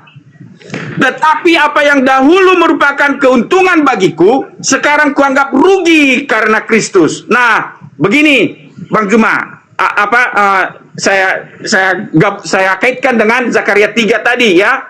Zakaria 3 tadi. Nah, sama seperti Yosua, imam besar Yosua tadi. Ketika dia mengandalkan kebenarannya dia sebagai imam besar ya, sebagai imam besar di ayat 3 ya. Adapun Yosua mengenakan pakaian yang kotor waktu dia berdiri di hadapan malaikat itu. Yang memberikan perintah kepada orang-orang yang melayaninya. Tanggalkanlah pakaian yang kotor itu daripadanya. Dan kepada Yosua ia berkata, lihat, dengan ini aku telah menjauhkan kesalahanmu daripadamu. Aku akan mengenakan kepadamu pakaian pesta. Kemudian ia berkata, taruhlah serban tahir pada kepalanya. Maka mereka menaruh serban tahir pada kepalanya dan mengenakan pakaian kepadanya, sedang malaikat Tuhan berdiri situ. Artinya begini, ketika imam besar itu mengandalkan kebenaran dia, kesalehannya dia, itu adalah pakaian kotor bagi Tuhan, di hadapan Tuhan. Seperti yang diterangkan tadi. Nah, karena itulah seperti si Paulus, demikian pula Yosua, ketika dia berjumpa dengan kebenaran Kristus, kekotorannya itu ditanggalkan. Kesalehannya yang mengandalkan kesalehan pribadinya, perbuatan lahiriahnya itu dianggap kotoran di hadapan Tuhan. Makanya seperti yang dibilang tadi di Yesaya 64 ayat 6 itu, kesalehan kami itu seperti kain kotor. Kemudian di Yesaya di Yesaya 1 ayat 13, ritual-ritual mereka itu menjijikkan di hadapan Tuhan. Itu jawaban saya. Oke, baik. Jadi menurut saudara, orang yang hukum Tuhan itu adalah tinja, sampah. Ketika orang taat kepada Taurat itu sampah setelah bertemu dengan Yesus. Oke. Itu Paulus dapat ilmu dari mana? Kalau orang yang taat hukum Taurat itu adalah sampah. Itulah yang saya bilang tadi, dari Zakaria 3. Nggak ada hubungannya. Sebentar. Dari Yesaya 64 ayat 6. Kemudian dari Yesaya 1 ayat 13. Kemudian saya tambahkan satu lagi. Dari Maleaki, sebentar ya, saya cari ayatnya. Nggak ada hubungannya dengan Taurat padahal di situ. Ada. Itu merupakan pernyataan kesombongan, merasa mereka sudah sukses dalam beragama, dalam berkeyakinan ketika mereka melakukan perintah-perintah Tuhan. Bukan bicara hukum. Nah, oke lah. Coba Anda buka Galatia 2 nomor 16. Coba Anda baca di sana. Kamu tahu bahwa tidak seorang pun yang dibenarkan karena menjalankan hukum Taurat, oleh karena melakukan hukum Taurat. Sebab tidak ada seorang pun yang dibenarkan oleh karena melakukan hukum Taurat. Itu pengakuan dia. Tidak ada orang yang dibenarkan oleh karena melakukan hukum Taurat. Ini setan yang bicara atau apa ini? Baik. Tidak ada orang yang dibenarkan katanya karena melakukan hukum Taurat. Sementara Elohim mengajarkan Torah, mengajarkan Bani Israel untuk mentaati hukum Taurat. Kok jadi Paulus ini kayak apa gitu? Persis seperti, maaf, Sibolois yang datang kepada Adam. Kok segampang itu dia mematahkan argumentasi firman yang Tuhan berikan kepada Nabi Musa alaihissalam? Apa jawabannya? Apa alasannya? Oh, ternyata baca di doa satunya, di Galatia 2 itu. Ternyata yang dia mau jual itu adalah penyaliban. Aku tidak menolak kasih karunia, kata dia. Sebab sekiranya ada kebenaran oleh hukum Taurat, maka sia-sialah kematian Kristus. Ternyata penyaliban yang ingin dia jual, sehingga dia mengatakan hukum Tuhan itu tinja. Inilah yang dikatakan pengajar palsu yang membinasakan. Ayo, asumsi apa lagi yang Anda ingin bantah? Nah, baik. Silakan. Nah, begini, saya ambil dari Malaki 2 ya, Malaki 2 ayat 1 ya, Malaki 2 ayat 1. Maka sekarang kepada kamulah ketujuh perintah ini, hai para imam. Jadi sama seperti di Yosua 3, di Zakaria 3 tadi. Ini juga Malaki 2 hampir mirip. Ayat 2. Jika kamu tidak mendengarkan dan jika kamu tidak memberi perhatian untuk menghormati namaku, firman Tuhan semesta alam, maka aku akan mengirimkan kutuk ke antaramu dan akan membuat berkat-berkatmu menjadi kutuk. Dan aku telah membuatnya menjadi kutuk sebab kamu ini tidak memperhatikan. Perhatikan baik-baik. Imam itu pekerjaannya itu sakral. Tetapi Tuhan mengatakan, maka aku akan mengirimkan kutuk ke antaramu dan akan membuat berkat-berkatmu menjadi kutuk. Yang tadinya ritual-ritual itu menjadi yang seharusnya menjadi berkat, itu menjadi kutuk. Nah, alasannya di ayat 3. Sesungguhnya aku akan mematahkan lenganmu dan melemparkan kotoran ke mukamu, yakni kotoran korban dari hari-hari rayamu, dan orang akan menyeret kamu ke kotoran itu. Ayat 4. Maka kamu akan sadar bahwa kukirimkan perintah ini kepadamu supaya perjanjianku dengan Lewi tetap dipegang, firman Tuhan semesta alam. Jadi artinya begini, ketika imam-imam itu merasa nyaman dengan ritual-ritual itu, ketika para imam itu merasa nyaman dengan kesalehan mereka, itu tidak berlaku bagi Tuhan. Itu bagi Tuhan dianggap kotoran menurut Malaki 2. Ayat 5. Perjanjianku dengan dia pada satu pihak ialah kehidupan dan kesejahteraan. Dan itu kuberikan padanya. Pada pihak lain ketakutan. Dan ia takut kepadaku dan gentar terhadap namaku. Jadi kalau kita mengandalkan kalau kita mengandalkan jasa Yesus, jasa Tuhan, seperti Yosua tadi, kesalehannya dia itu ditanggalkan dan digantikan oleh kebenaran dari malaikat Tuhan itu adalah kebenaran itu adalah pemberian. Makanya Paulus katakan, keselamatanmu itu bukan hasil usahamu. Jangan ada orang yang memegahkan diri karena kesalehanmu. Itu jawaban saya, Bang Zuma. Oke, Bung, kalau Anda mengambil data itu, tolong ditelaah lebih baik lagi. Ketika Anda membawa kitabnya Yahudi di Malaki 2 itu, coba Anda perhatikan nomor 2-nya. Kenapa imam-imam itu kemudian dikutuk? Kenapa dilemparkan kotoran ke wajah mereka? Itu nomor 2-nya itu Anda dengar. Anda baca di situ baik-baik. Apa katanya? Jikalau engkau tidak mendengarkan dan tidak memberi perhatian untuk menghormati namaku. Ini nggak ada hubungannya dengan ajaran Paulus. Anda mau lari kemanapun percuma. Anda tidak bisa menolong Paulus. Paulus inilah yang dinubuatkan oleh Yesus dan juga Petrus di dalam suratnya, yang memasukkan ajaran-ajaran sesat yang membinasakan. Dan Galatia 2 itu bagaimana Anda bisa lolos itu? Bagaimana Tuhan mengatakan ulangan 4, ulangan 16, bahkan dikatakan di ulangan 11 nomor 1. Jika engkau mengasihi aku, maka engkau harus melakukan dengan setia segala sesuatu yang telah kuperintahkan kepada Musa. Agar hidupmu lanjut, damai sejahtera, lakukan segala perintah yang telah aku aturkan, yang aku sampaikan kepada nabiku Musa. Yosua 22 nomor 5. Anda mau kemana dalil-dalil itu? Sementara ketika Anda membawa data seperti Yosua, seperti Malaki 2 dan seterusnya, itu hukuman kepada imam-imam karena mereka tidak mendengarkan dan tidak memurnikan nama Elohim. Itu jelas itu datanya. Sedangkan Paulus itu berbeda.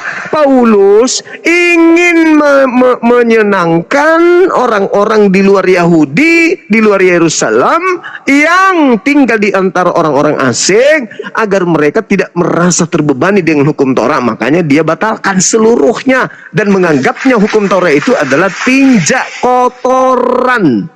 Anda coba baca aja itu coba. Bagaimana mungkin dia dengan berani mengatakan di dalam surat Galatia itu, dia mengatakan bahwa tidak ada seorang pun yang dibenarkan karena menjalankan hukum Taurat. Ini manusia itu apa ini? Sedangkan Tuhan membenarkan siapapun yang menjalankan Taurat.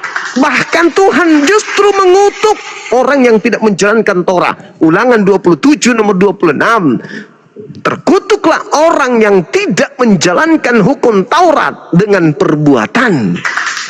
Yang dikutuk yang tidak menjalankan hukum Taurat. Berarti kalau menjalankan hukum Taurat itu adalah orang benar. Sedangkan Paulus mendikte dan mendogma dengan mengatakan, kamu tahu bahwa tidak seorang pun yang dibenarkan oleh karena melakukan hukum Taurat. Itu kata Paulus. Tetapi hanya oleh karena beriman kepada Kristus Yesus. Sebab itu kami pun telah percaya kepada Kristus Yesus, supaya kami dibenarkan di dalam iman dalam Kristus. Bukan oleh karena melakukan hukum Taurat. Sebab tidak ada seorang pun yang dibenarkan oleh karena melakukan hukum Taurat. Kata siapa? Kata setan. Kata setan. Kenapa? Karena kalau Tuhan yang mengatakan kau akan selamat, kau akan panjang umur, makanya dikatakan ajarkanlah kepada anak-anakmu ketika ia duduk, ketika ia berbaring, ketika ia berjalan, ketika ia berjalan, dan tuliskanlah di pintu-pintu kemahmu, pintu-pintu rumahmu. Itu perintah Tuhan. Supaya apa? Supaya lanjut usiamu.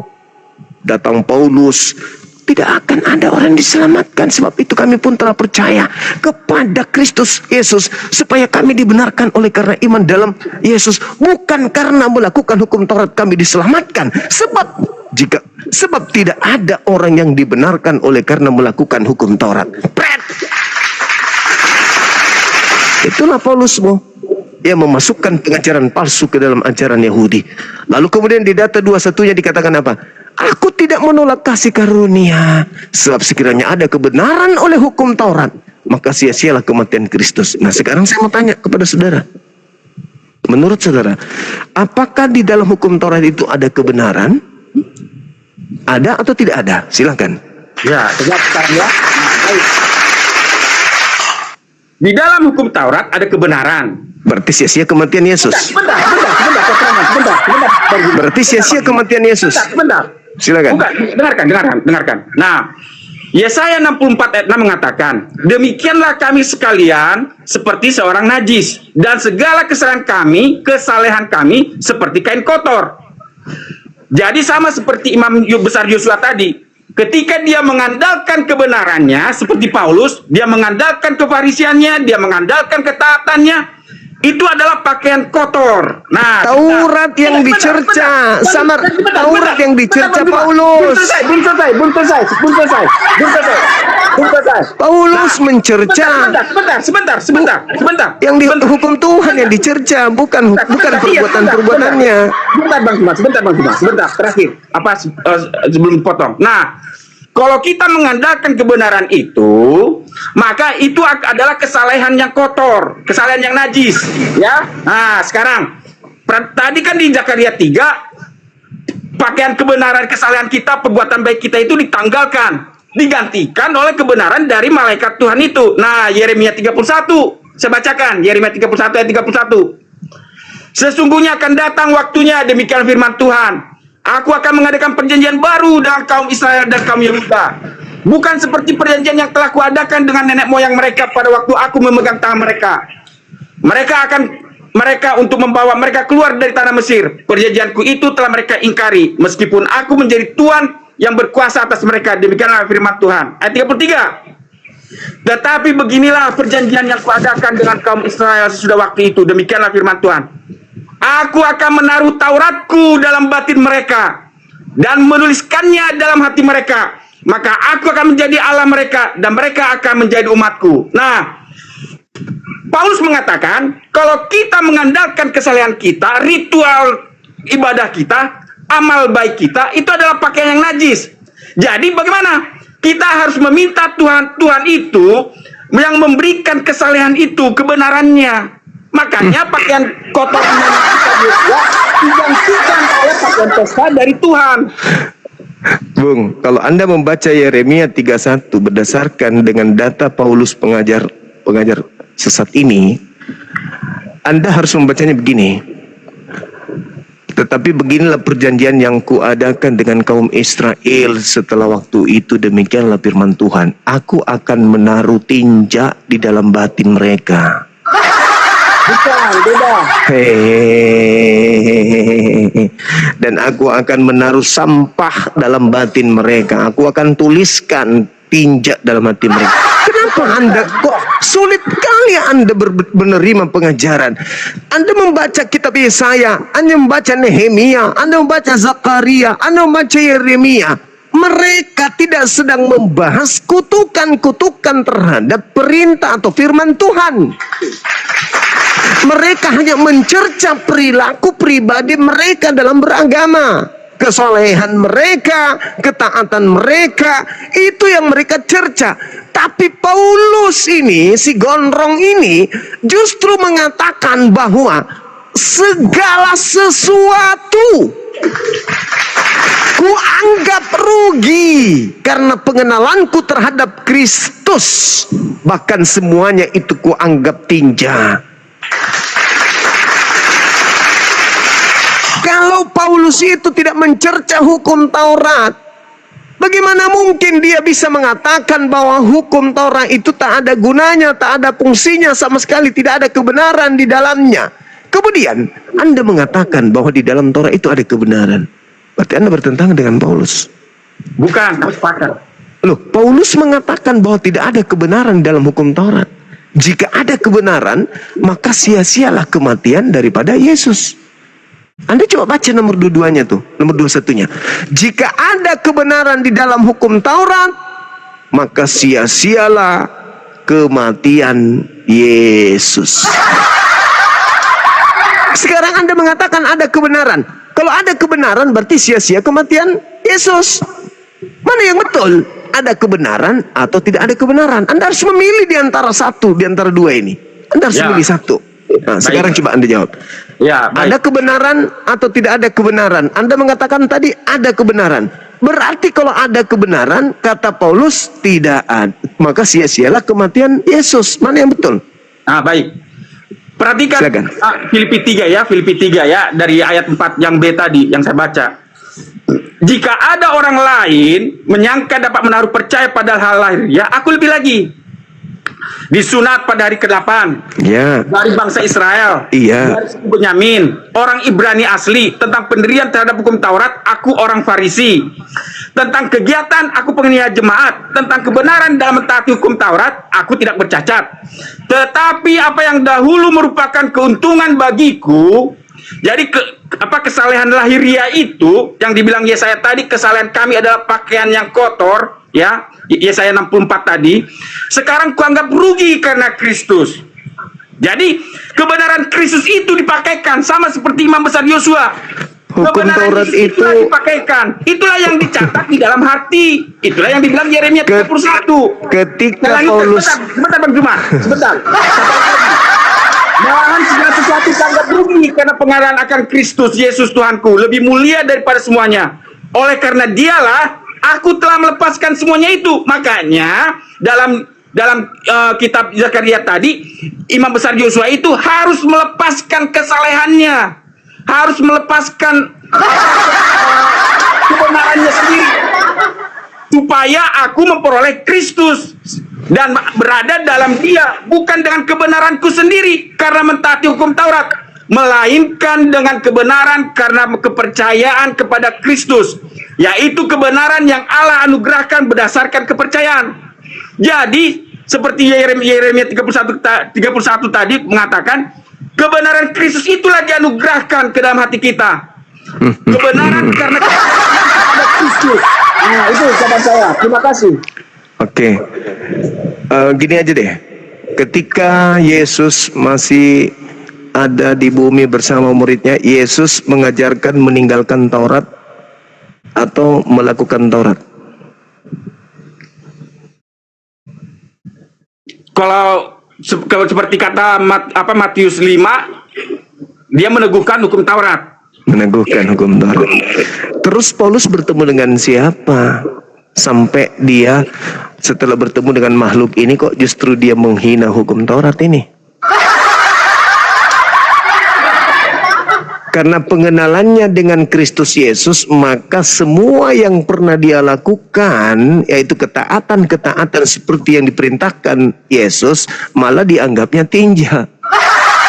Kristus Yesus mana ini yang datang kepadanya? Beda kan? Kristus yang datang kepada Bani Israel dengan Kristus yang datang kepada Paulus. Oke, baik. Itu sebenarnya pengajaran Paulus itu sebenarnya dia ingin mengutip dari Matius 13 ya. Saya bacakan ya ayat keterangannya. Matius 13 ayat 44. Hal kerajaan sorga itu seumpama harta yang terpendam di ladang, yang ditemukan orang lalu dipendamnya lagi. Oleh sebab sukacitanya pergilah ia menjual seluruh miliknya lalu membeli ladang itu.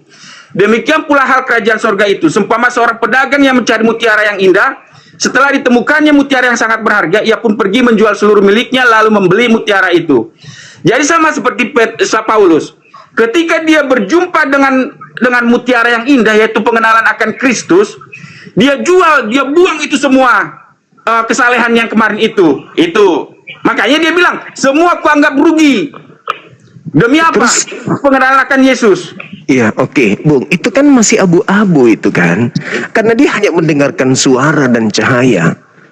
Yesus yang datang dari bayi sampai dia dewasa, nyata-nyata mentaati Taurat dan mengajarkan murid-muridnya mentaati Taurat. Bukan meninggalkan Taurat. Bukan menganggap Taurat Musa itu adalah sampah. Malah dia mengatakan orang banyak ini yang tidak mengenal Taurat, terkutuklah mereka. Matius 23, orang Farisi, ahli Taurat sudah menduduki kursi Musa. Dengarkan setiap apa yang mereka katakan.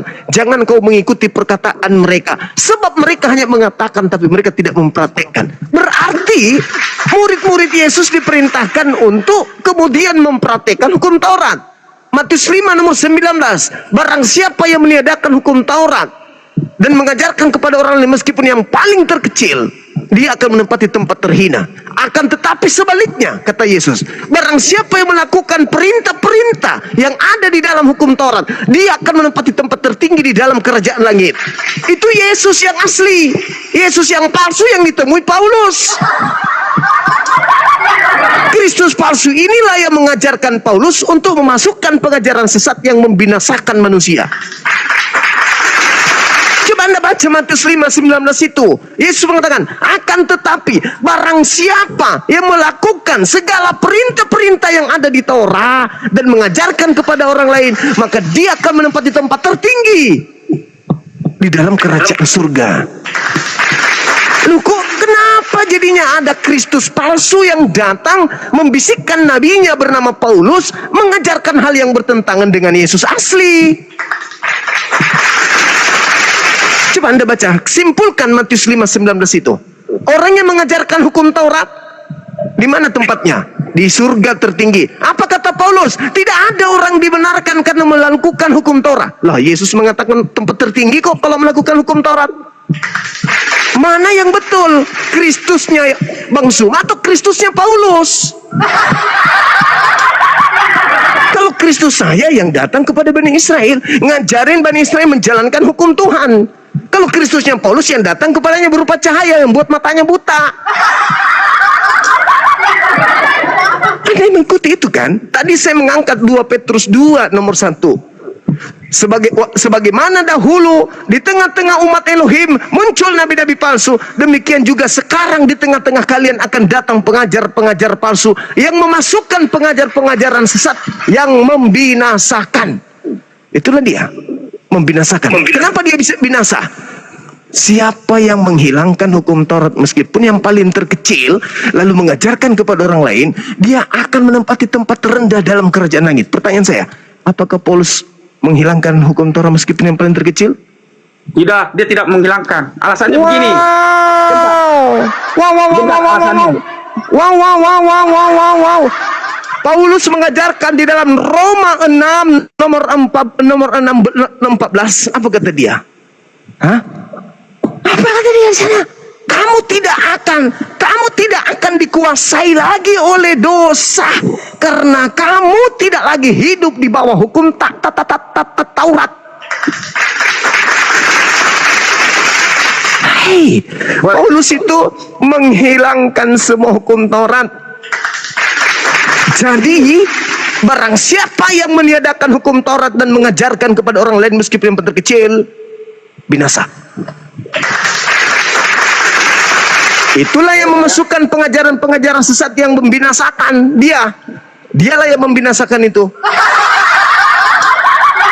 Untung saja yang menjadi pengikut Paulus itu orang-orang non-Yahudi. Untung saja. Untung orang-orang Yahudi nggak percaya kepada si gondrong Paulus ini. Untung saja. Untung saja orang-orang Goyim, Abu Dasalah, Sora yang percaya kemudian kepadanya. Untung orang-orang Yahudi dan orang Arab tidak percaya kepada si gondrong. Ayo. Saya ulang lagi. Apakah Paulus meniadakan hukum Taurat meskipun yang paling terkecil? Dia tidak menghilangkan hukum Taurat yang paling kecil sekalipun. Tetapi dia justru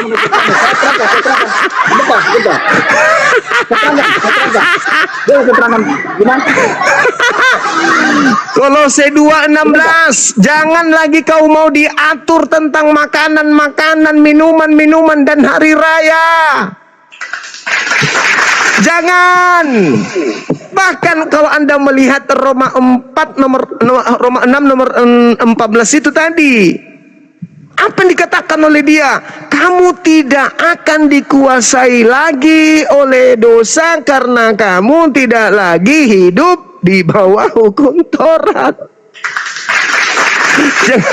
Jangan Anda menyembunyikan sesuatu yang sudah sangat jelas. Ya, akui aja bahwa kalian adalah pengikut sang pembinasa si gondrong. Udah, cukup.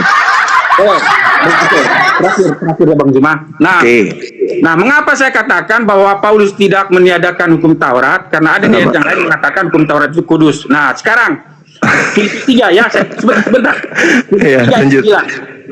Filipi 3:9 mengatakan begini, Bang Juma. Dan berada dalam dia, jadi karena Yesus ya, dalam Matius 5 ayat 7 dikatakan, aku datang bukan untuk meniadakan hukum Taurat, tapi meneguhkannya. Dan kehidupan Yesus 100% diatur berdasarkan hukum Taurat. Dan dia 100% melaksanakan segala tuntutan hukum Taurat. Nah, ayat 9. Filipi 3 ayat 9. Dan berada dalam dia bukan dengan kebenaranku sendiri karena mentaati hukum Taurat, melainkan dengan kebenaran karena kepercayaan kepada Kristus, yaitu kebenaran yang Allah anugerahkan berdasarkan kepercayaan. Yang kukehendaki ialah mengenal dia dan kuasa kebangkitannya dan persekutuan kepada Kristus kan? Bentar, saya jawab. Bentar. Begini Bang Juma. Artinya sekarang yang tadinya Paulus mengandalkan kesalehannya, ketaatannya karena melakukan hukum Taurat, sekarang tidak. Tapi kebenaran Yesus yang 100% taat kepada hukum Taurat itu dipakaikan kepada dia. Makanya dia bilang, makanya di ayat 9 dikatakan, berada dalam dia, berada dalam Yesus, bukan dengan kebenaranku sendiri karena mentaati hukum Taurat. Tapi kenapa? Karena kebenaran Yesus itu mentaati hukum Taurat. Mana ada begitu dalilnya? Iya, sama seperti imam besar Yosua. Ngaco minta ampun ngacoknya, Masya Allah. Sampai segitunya, jangan kayak gitulah. Anda kalau jeli melihat data, tunggu, gantian kita. Itu Anda kalau melihat data dalam Filipi nomor 6, coba bagaimana dustanya Paulus di situ. Anda terpampang dengan nyata kebohongannya. Apakah Anda sadar? Dia mengatakan, aku tidak bercacat di dalam mentaati hukum Taurat. menganiaya dan membunuh itu apakah melanggar Taurat atau tidak? Melanggar tidak? Melanggar. Kenapa dia mengatakan tidak bercacat? Dusta. Karena Pembohong. Pembohong dia. boleh. Pendusta itu. Dalam kegiatanku menganiaya murid Yesus dan dalam ketaatanku kepada hukum Taurat aku tidak bercacat. Pret. Kalau dia menganiaya murid Yesus, dia sudah tidak menjalankan Taurat dengan benar. Karena di dalam Taurat dilarang menganiaya, dilarang menyakiti, dilarang mengambil hak orang lain, dilarang membunuh. Kok dia sudah melakukan hal-hal semua itu, tapi dia mengatakan aku tidak bercacat. Masih mau percaya kepada si gondrong, masih mau. Udah jelas nyata kayak gitu masih mau disesatkan sama dia. Dalam kelicikanku aku menjerat engkau dengan tipu daya, masih mau dijerat sama dia. Baik, saya jawab ya. Silakan. Begini Bang Juma. Di Filipi 3 ayat 6 dikatakan tentang kegiatan aku penganiaya jemaat, tentang kebenaran dalam mentaati hukum Taurat aku tidak bercacat. Apa artinya? Cacat dong. Sebentar. Dia tidak bercacat dalam standar agama Farisi.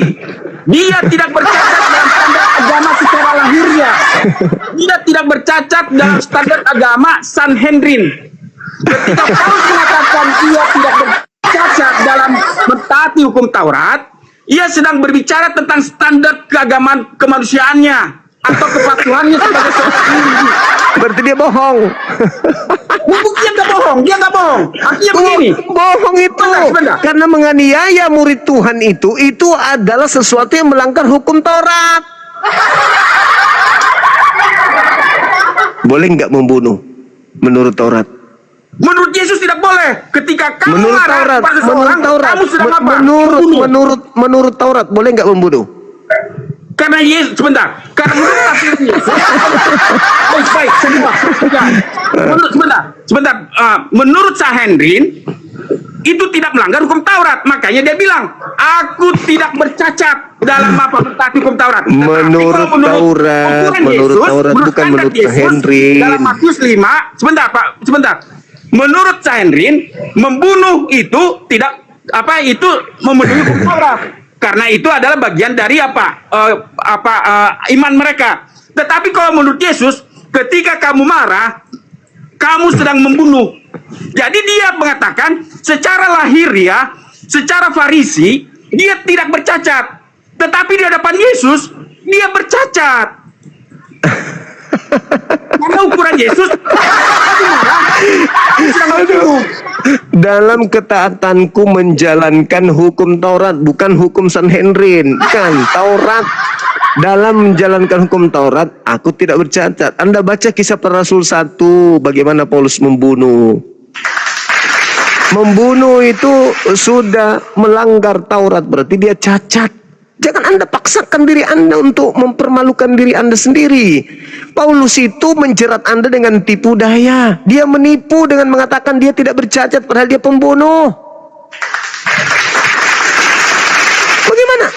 Keluaran 20. Jangan kau membunuh. Kalau melanggar berarti kau melanggar Taurat.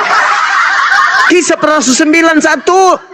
Dan seterusnya Paulus membunuh, menganiaya dan membunuh murid-murid Yesus. Habis itu dia berkhotbah. Aku tidak bercacat loh dalam menjalankan Taurat. Si gondrong memang tak ada duanya dalam hal tipu daya.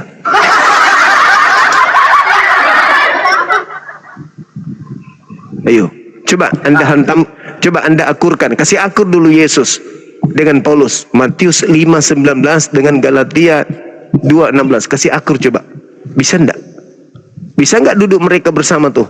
Yesus mengatakan, barang siapa yang meniadakan hukum Taurat meskipun yang paling terkecil lalu mengajarkan kepada orang lain, maka dia akan menempati neraka. Namun sebaliknya barang siapa yang menjalankan hukum Taurat segala perintah yang ada di dalamnya, maka dia akan menempati tempat tertinggi di surga. Bisa nggak duduk bersama dengan Paulus dalam ajarannya? Paulus lantas mengatakan, tidak ada orang yang dibenarkan karena menjalankan hukum Taurat. Yesus mengatakan orang yang menjalankan Taurat tempatnya dalam surga yang paling tertinggi. Paulus tambah lagi, tidak ada orang yang dibenarkan karena melakukan hukum Taurat. Yesus mengatakan, tunggu dulu, barang siapa yang melakukan hukum Taurat dan mengajarkan kepada orang ini, dia menempati surga tertinggi. Tidak ada orang. Nah, Anda jadi pengikutnya siapa nih? Anda pro kemana? Yesus atau Paulus?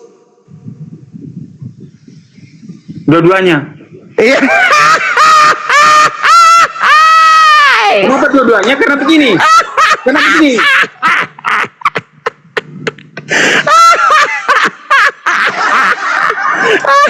Karena begini. Allahu Akbar. Ya udah lanjut. Ya, Lanjut. karena begini, Bang. Allahu Akbar. Karena begini. Seperti yang dia terangkan. Kegiatan jemaat tentang kebenaran dalam mentaati hukum Taurat, aku tidak bercacat. Makanya dalam Kisah 8 ayat 3 dikatakan begini. Tetapi Saulus berusaha membinasakan jemaat itu dan ia memasuki rumah demi rumah dan menyeret laki-laki dan perempuan keluar dan menyerahkan mereka untuk dimasukkan ke dalam penjara. Itu tidak cacat. Iya, dalam 22 ayat 4 ya. Kemudian dalam ayat 26 ayat 10, kisah 26 ayat 10. Hal itu kulakukan juga di Yerusalem. Aku bukan saja telah memasukkan banyak orang kudus ke dalam penjara setelah aku memperoleh kuasa dari imam-imam kepala, tetapi aku juga setuju jika mereka dihukum mati. Nah, jadi dia mengatakan bahwa secara lahir ya, secara Farisi dia tidak bercacat. Tetapi ketika dia berjumpa dengan Yesus, seperti kata Yesus, ketika kamu marah, kamu sedang membunuh. Nah, disitulah dia sadar bahwa kesalehannya dia itu adalah sampah. Dan itu semua dianggap rugi. Lompat lagi. Tadi dia mengatakan dalam ketaatanku menjalankan Torah, aku tidak bercacat, tuyul. Kenapa Anda loncat-loncat? Fokus. Dalam ketaatanku menjalankan hukum, aku tidak bercacat. Gimana Anda membaca Kisah para Rasul 8, Kisah para Rasul 9, dia mengatakan dia membunuh. Anda mengatakan tidak cacat. Hancur Anda ini. Pembinasa keji itu mengajarkan ajaran yang membinasakan. Anda nggak sadar gitu loh. Anda nggak sadar. Waspadalah kepada penyesat yang datang kepadamu memakai namaku. Dia pakai nama Yesus untuk menyesatkan banyak orang. Makanya Islam datang meluruskan ajaran Yesus itu yang telah disesatkan oleh si gondrong. Oke, terakhir Bang Bima, terakhir ya. Silakan. Ya, terakhir. Nah, dia mengatakan bahwa ketaatannya terhadap hukum Taurat itu tidak bercacat. Nah, tapi dia begitu dia melihat standar manusianya itu di 1 Timotius 1 ayat 15 dia katakan begini. Perkataan ini benar dan patut diterima sepenuhnya. Kristus Yesus datang ke dunia untuk menyelamatkan orang berdosa, dan di antara mereka akulah yang paling berdosa. Jadi ketika dia melihat Kristus, dia melihat bahwa ketaatannya itu justru membuat dia adalah manusia paling berdosa. Kemudian ayat 16. Tetapi justru karena itu aku dikasihani, agar dalam diriku ini sebagai orang yang paling berdosa, Yesus Kristus menunjukkan seluruh kesabarannya. Dengan demikian aku menjadi contoh bagi mereka yang kemudian percaya kepadanya dan mendapat hidup yang kekal. Makanya dia merasakan bahwa karena kebenaran Kristuslah dipakaikan kepada dia, itulah menjadi kebenaran karena ketaatan kepada Yesus. Bukan lagi ketaatan karena apa? Dia menjalankan ritual-ritual hukum Taurat. Itulah. Terima kasih Bang Juma. Tuhan Yesus memberkati. Silakan Bu, makasih.